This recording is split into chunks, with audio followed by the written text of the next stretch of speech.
زندگی میں لاؤ سرور.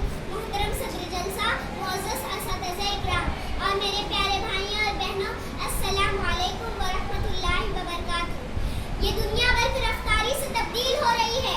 نت نئی ایجادات و انکشافات کا انقلاب برپا ہو رہا ہے. نئی نئی مشینوں اور ٹیکنالوجی نے انسانوں کی جگہ لے لی ہے. صفائی اپنا ایک منفرد مقام اور پہچان رکھتی ہے، کیونکہ اس کا تعلق حفظان صحت اور تمام زیروح مخلوقات میں نمایاں ہے.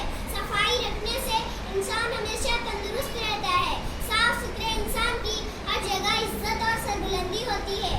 اللہ تعالیٰ کا قرآن مجید میں ارشاد ہے، سورہ بقرہ آیت نمبر 222 میں، بے شک اللہ توبہ کرنے والوں اور پاک صاف رہنے والوں کو دوست رکھتا ہے. حضور صلی اللہ علیہ وسلم نے فرمایا، پاکیزگی نصف ایمان ہے. صفائی اور پاکیزگی ہمارے ایمان کا ایک اہم حصہ ہے. ان کے بغیر ہماری کوئی عبادت بھی قبول نہیں ہو سکتی.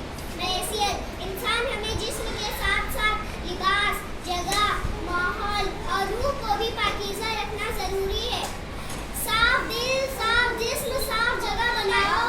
صاف دل، صاف جسم، صاف جگہ بناؤ. صفائی کے اصولوں کو اپنی عادت بناؤ. دنیا کا ہر مذہب صفائی کی اہمیت پر زور دیتا ہے. صاف ستھرے انسان کو ہر کوئی پسند کرتا ہے، جبکہ گندے شخص سے ہر کوئی دور رہنے کی کوشش کرتا ہے. صفائی کے لیے لباس کا نیا یا مہنگا ہونا ضروری نہیں ہے، بلکہ صرف صاف ستھرا ہونا ضروری ہے. صفائی ستھرائی انسان کو بہت سی بیماریوں سے محفوظ رکھتی ہے. جسم کی صفائی کے لیے ہمیں روزانہ غسل کرنا چاہیے.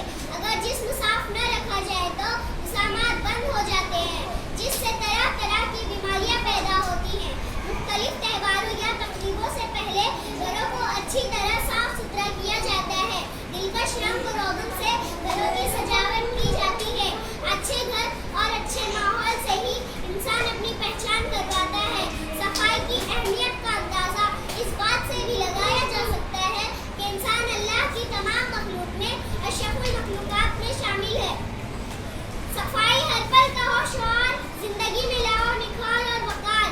صفائی ہر پل کا ہو شعار، زندگی میں لاؤ نکھار اور وقار. ہمیں اپنے جسم اور لباس کے ساتھ ساتھ گھر، گلی، محلہ اور اپنے ارد گرد کے ماحول کو بھی صاف ستھرا اور دلکش رکھنا چاہیے.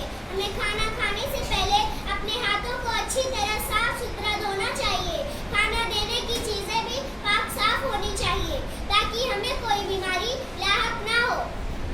صفائی کی طرف بڑھو، گندگی کو مٹا دو. صفائی کی طرف بڑھو، گندگی کو مٹا دو. زندگی میں روشنی لاؤ، دل کو خوشبو سے سجا دو. ہم سب کو اس لیے اپنی حیثیت کے مطابق ہمیشہ صاف ستھرا لباس پہننا چاہیے اور ہمیشہ